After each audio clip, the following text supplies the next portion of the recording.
Hello and welcome to the Superposition Guys podcast. My name is Yuval, and my guests today are Olivier Ezratty and Rob Whitney, co-founders of QEI, the Quantum Energy Initiative. Olivier, Rob, and I talk about why the energy consumption of quantum computers is important, what drives this power consumption, how it changes with various technologies and algorithms, and much more. We hope you enjoyed this episode. Hello, Olivier. Hello, Rob. Thanks for joining me today. Hello. Hi. So, Rob, who are you and what do you do? Okay, so thank you very much for inviting us. So I'm a quantum physicist. I worked on quantum physics since the late 90s, but in the last 3 or 4 years, I've been really more interested in the quantum technology aspects, in particular quantum computing. Before that, it was more fundamental questions of quantum physics. Now it's a bit more towards applications. And Olivier, who are you and what do you do? Well, I'm an author of a book, Understanding Quantum Technologies. I'm teaching, I'm training various companies, and I'm also doing a so-called techno screening. And as part of the work we're going to talk about, I'm kind of the engineer crossing the chasm between hardware, software, engineering, enabling technologies. And I recently learned that both of you started an initiative called, I think, QEI. Would you mind telling me a little bit about that? Yeah. So the Quantum Energy Initiative was created out of the idea that we need to look at the energetics of quantum technologies very early on. We need to understand it, how it works, how we can optimize it, and particularly with regards to quantum computing. We know that if we don't address that question, we may end up with having too power-consuming systems. And we know also that if we work on the optimizations of those systems, it could create very powerful and competitive computing systems with regard to the energetics. So it started actually last year with a PRX paper from our colleague Alexia Ofev called Quantum Technologies Need a Quantum Energy Initiative. And so we did it. So we launched formally an initiative it's about creating an international community of researchers and industry vendors looking at these issues, working together, sharing some methodologies, sharing also the science in an open way. And so at this point in time, we have a website, we have a community of about 300 participants. We have a board. We just created a scientific board. And we even have some industry vendor partners. So far, we have 24 partners, mostly from Europe, I would say, at this point in time, like IQM, Alice and Bob, Pascal, Paris TQC in Austria, Kilimanjaro in Spain, A-Quantum in Spain. And we want to expand that, of course. And one of the last news from I would say, the activity standpoint is we are launching our first workshop that will happen in November. In Singapore this year. And we already have a very interesting line of keynote speakers like Peter Zoller from Austria. We have Michel Devoret from Yale, Janet Anders from Exeter in the UK, and others, even from Japan. So that's where we are right now. Well, So help me understand this. I think the conventional wisdom is that quantum computers take less energy than classical computers. And so one of the potential advantages for quantum, beyond, of course, the computational capabilities, is that you can do the same thing for much less energy. And if that's the case, why do we need QEI at all if we believe that quantum is going to take much less energy than classical?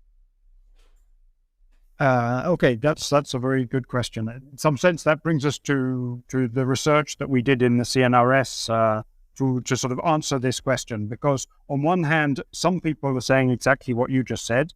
On the other hand, some people are more or less saying the reverse. If you look at experiments that are done on a few qubits in the prototype quantum computers now, they're consuming sometimes even in the kilowatts per qubit, or a bit less, maybe a few tens or hundreds of watts per qubit.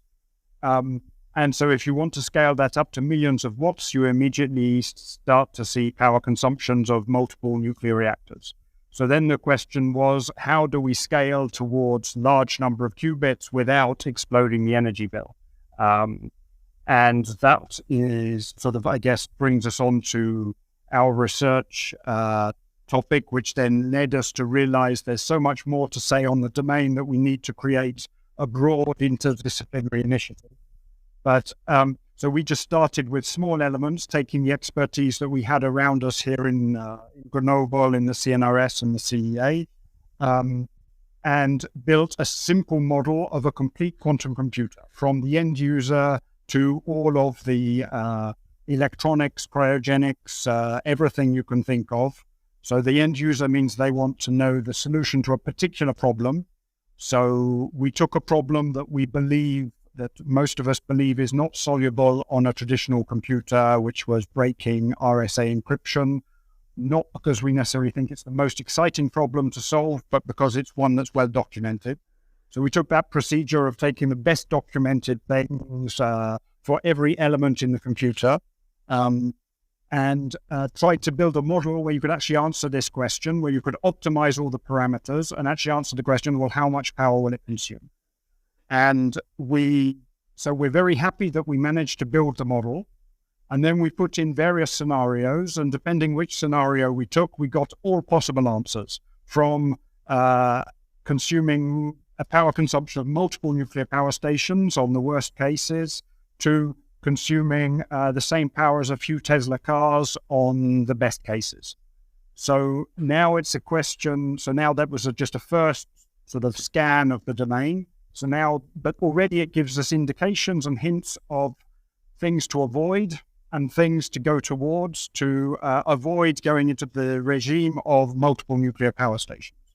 So I guess that's already the first sort of indication. And I should say we took a particular technology for our model of superconducting qubits, a little bit like, vaguely inspired by Google's computer Sycamore chip, but with rather futuristic view, so futuristic improvements.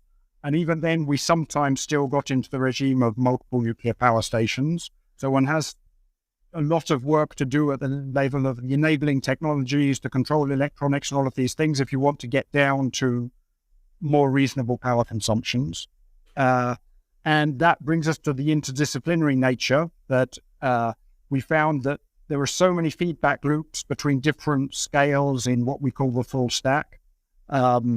So from the how you choose to do the algorithm affects how you want to design the hardware, and how you design the hardware affects how you want to do the algorithm, and how you do the cryogenics affects how you want to do the electronics, in all of these sorts of things.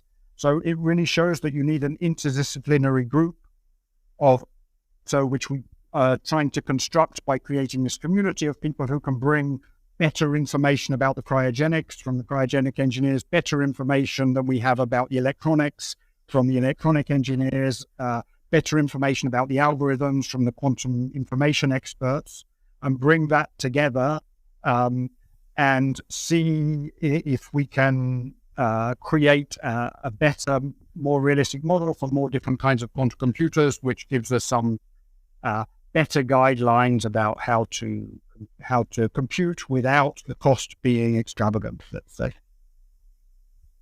Let's break it down for a second. So you mentioned superconducting qubits. Mm-hmm. So out of the total energy budget of such a computer, what are the key parts? Is that the cryogenics? Do they take 95% of the energy, or is it something else? How does it break down for, say, superconductors?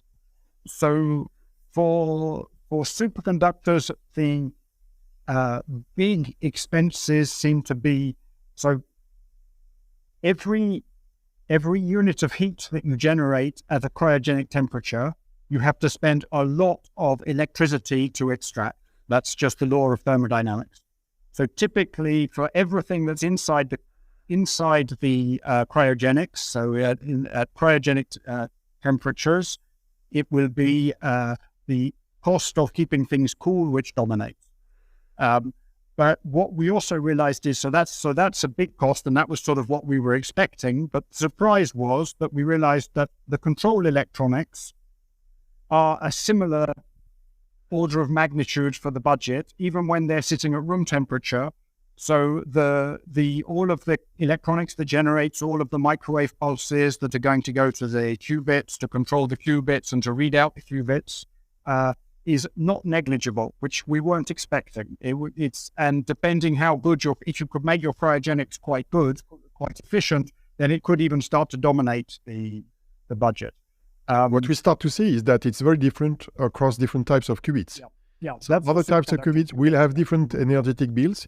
Sometimes the lasers will consume a lot, typically for trapped ions or for cold atoms. In the case of photons, you're going to have mix of lasers, of controls, also from cryogenics, but less powerful because you don't cool it very low. You cool it at 4K. You cool the detectors and the photon generators. So it's a very different. It's very interesting to look at the energetics of all these various technologies, not just one. And does that lead you to recommend one technology over the other? Say trapped ions is going to be much better than superconductors or something else? So given that in the superconductors we have scenarios that vary from nuclear power stations to a few Tesla cars, I think it's definitely way too early to say that there's a technology that's going to win and another technology that's going to lose this. But there are some insights still. The insights we have for trapped ions, for example, is we know that to scale trapped ions, you will need very early on to connect different QPUs, so different quantum processing unit. So then we will have to find a way to scale the interconnect technologies using photons usually, using conversions in some cases. And so we will have to look at the energetics of these interconnect solutions to have an idea on the way to respond to your question. So that requires to have a lot of people working together there as well. Yeah.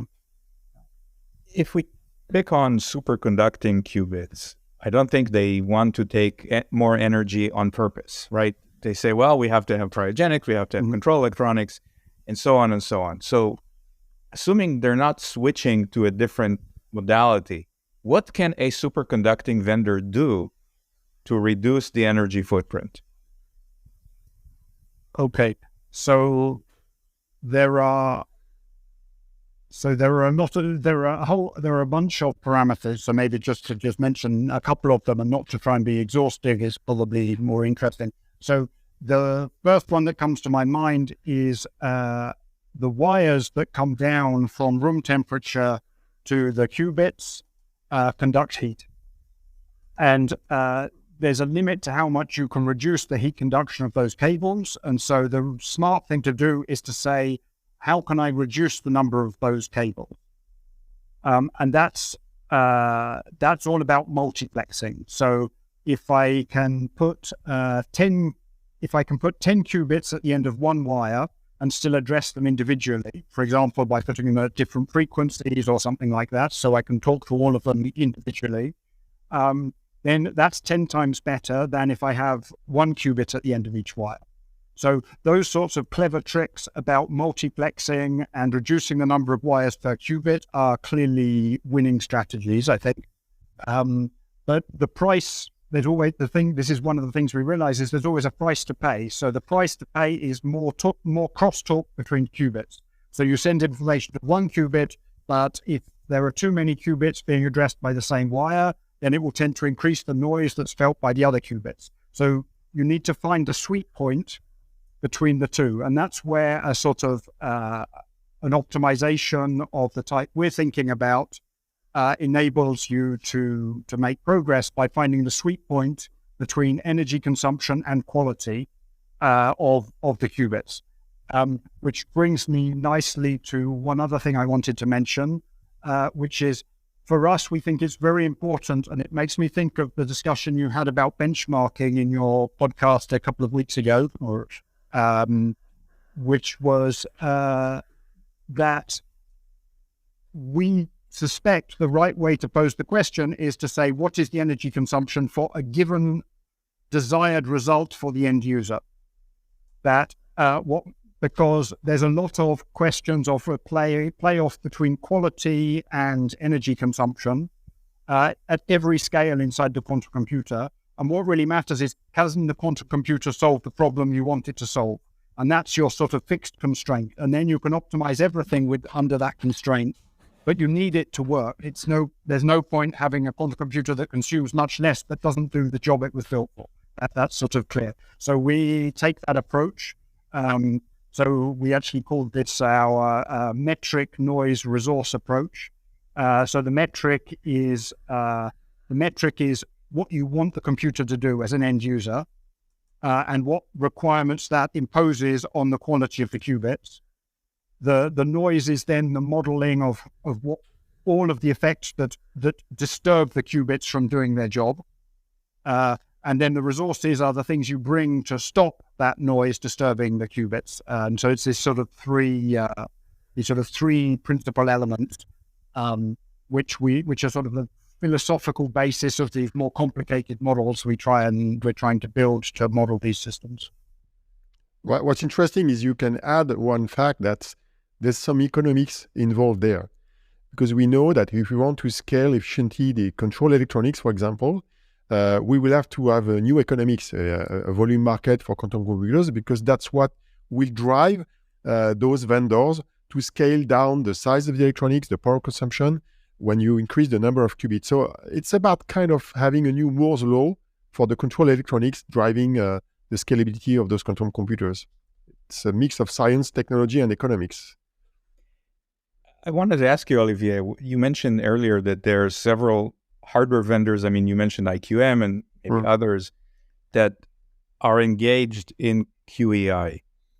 To what extent does a hardware vendor consider energy consumption as a first order problem? I mean, don't they first have to get the computers to work and do something useful before they address how much energy they consume? Well, it happens that we hear that a lot from customers themselves. So we have customers who think that in the short to mid-term, one of the justifications to move to quantum computing, particularly in the NISQ regime, is going to be a lower power consumption, because HPC consumes a lot. So if you can replace existing classical HPCs and supercomputing with a more efficient, energetically speaking, quantum computers, it makes a lot of sense. But of course, to make that possible, all the hardware vendors have to create better quality qubits. We know that. I mean, whatever the technology, whatever the NISQ or FTQC approach, they need that. But once they will have done that, they will have to look at this as well. So it's kind of dual approach. And all the hardware vendors that we've been talking to, even the large ones from the US, they all are motivated to look at the energetics of the system, because we live in a world of finite resource where we can't escape that. And we as a community, I mean, the whole quantum computing community and even technologies community as a whole, we have to have a discourse on that. We can't say we sell new stuff, whatever the cost. We have to say what is going to cost, including energetics. But when I go to a store in the US and I want to buy a refrigerator, it says, well, the energy cost for this refrigerator is so and so many dollars per year. Do you anticipate that vendors will say, well, to run our computer, this is what the energy cost is going to be? Do you expect that there'll be standardization around that? Yes. We want even to create some benchmarks around that. It will take some time, not ready. It's not ready yet, but we're already starting to work with the standardization and standards body worldwide, like I3D, to launch a discussion about creating benchmarks around the energetics of those systems. But it's going to be important to follow the approach that Robert described, the MNR approach, because it's not just the power consumption per se. It's the power consumption compared to what you want to achieve from a business standpoint or from the algorithm standpoint. And I think maybe more generally, I mean, I agree that if the primary objective is to make a quantum computer, or more generally quantum technologies, because we're also interested in extending these ideas to quantum sensing or quantum communication and so on, but we're not experts in that. So that we need other people in the community to come and help us or take the ideas for themselves and go with. But if in quantum computing, if we want to make a quantum computer that works, that's clearly the first goal. But it might be a little bit too early to think about energetic or more general resource consumptions, but I think it's important to be too early than too late. And I think for many technologies in the past, maybe we were a bit too late to think about energy or resource consumption. So if people think we're a bit too early, I say good, right? And I maybe even agree with them. But I think it's worth already considering the issue at this stage. Earlier, Rob, I think you mentioned the algorithm itself. How much does the power consumption of a system vary between it sitting idle and not doing anything except that all the electronics are on, as opposed to actually running an algorithm? So that depends how much of the electronics you can turn off when it's not doing anything. So typically in the superconducting circuit that I know best, even if the electronics are switched on, you don't send microwave pulses to actually flip the qubits, to change the qubit state, to do gate operations, except when you're actually doing the gate operations. So immediately you have a big difference between the amount of power that you are sending down to the qubits from when the qubits are doing something, from when they're just waiting for the next step in the computation. And that is one of the critical elements which connects the hardware design to the algorithm, because a lot of the microwave signals, because you have to protect the qubits against noise, the qubits are typically also very well protected against the microwave signals you want to send. So you have to send very strong signals through all of the filters that protect them against the noise. And so most of the microwave you said is dissipated as heat, which you have to evacuate with your cryogenics. So at the moment when you're actually sending signals, there's a lot more heat to evacuate than when your qubits are just sitting waiting for the next instruction. So if you have an algorithm when most of the time, most of the qubits are waiting for the next instruction, it's quite a different optimization problem from when most of the time, most of the qubits are doing some sort of operation. And that's particularly noticeable in superconducting qubits. In other technologies, it may be very different. In some cases, you have to control the qubits all the time anyway, just to protect them against basic noise. So then the difference might not be so extreme, but it's one of the things we'd like to look at. And what we know is the way the compilers are being designed with their optimization and transpiling features is going to play a key role. And at some point, we may have to embed energetics as a way to set up and parameterize those compilers. So software is going to play a very key role in the energetics of quantum computing, that's for sure. How much collaboration do you need with the quantum computing vendors to create accurate models? And how much collaboration are you actually getting? Well, at this point in time, we need more collaboration, probably more openness, more data on the full stack approach of all these systems. And your question is right on point. It's not easy. It's not easy. We want to build some kind of open science approach. That's why we organize our workshop in November. And we'll see how vendors get open. But hopefully there's also fundamental research being done in parallel with the vendors, which can bring a lot of stuff as well. Robert? Yeah. So right now, in our first efforts, we took numbers we could find in the published scientific literature, which mostly comes from, well, some of it came from Google, but a lot of it also came from university and academic institutions. But of course, if we want to make better, more realistic models of what's really going on, or if we want to open our the codes that are developed by the community so that a vendor can use it to optimize their own setups, then that requires clearly some back and forth and and everyone learning from everyone else. And I think that's one of the exciting things about this subject is getting to talk to people with very different backgrounds and learning what there's going on, and learning also what other constraints there are apart from energetic constraints. Because of course, once you've built this sort of global modeling, you can put in other constraints. And probably that's worthwhile investigating. As we get closer to the end of our conversation today, I wanted to ask you about the workshop in Singapore. So I assume that everyone in the workshop is going to come in and say, yes, energetics are important. We want to control and reduce the energy consumption of quantum computers. But what kind of presentations or tracks do you expect to hear in the workshop? What topics? So, so we have, we hope to have a variety of people from a broad variety of subjects, scanning from very hardware-based things related to control electronics or cryogenics, to very theoretical things about what is even the meaning of energy in quantum systems. So we'd like to have a nice selection of people from all of those domains, and that everyone comes with a spirit of being willing to explain their little playground to people with a different background. And then the job of the people present, of all of us together, will be to try and develop a common language and perhaps a common set of questions, a common set of problems that we can then move forward with in small groups or in big groups. And so to try and create a dynamic of people who are open and interested in these subjects in general.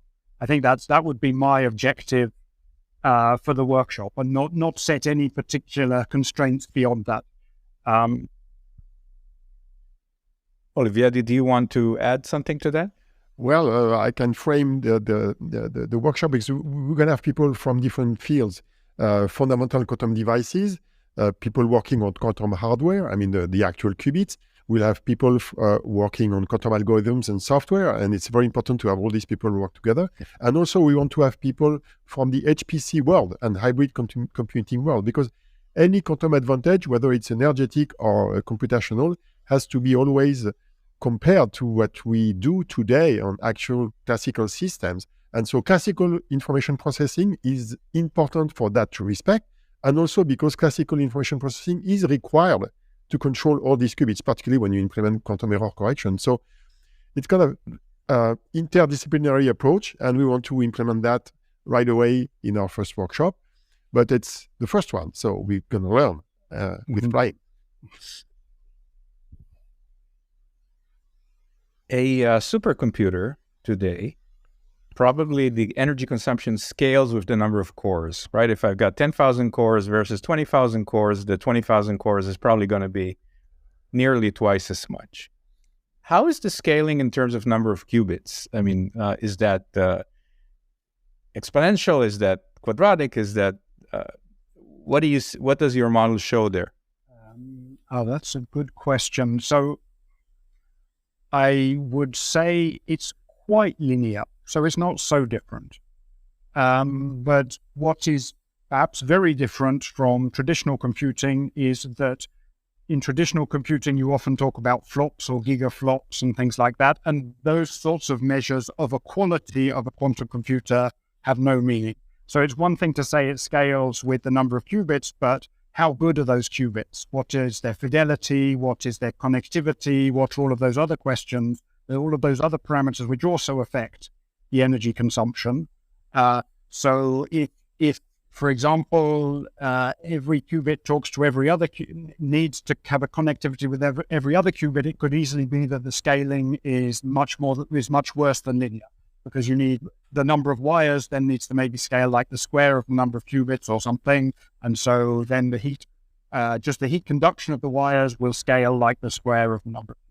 But so it really depends a lot on details beyond just a simple number right now. Maybe in the future we will get to a single sort of benchmark of quality, and then we can just say the number of watts for this quality, a bit like people do with the Green 500 in traditional supercomputers, where they give a number of gigaflops per watt, I think they give, or the other way around. Yeah, it improved a lot recently. It went in a couple of years from 20 gigaflops a watt to 52 recently, with the Frontier supercomputing system installed at Oak Ridge, I think, in the DOE in the US.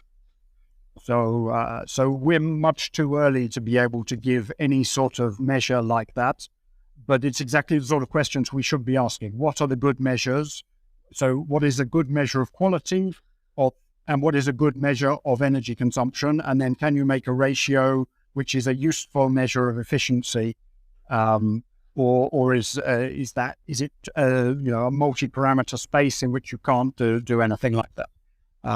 I think those are very interesting questions, and I don't think we have really clear answers yet.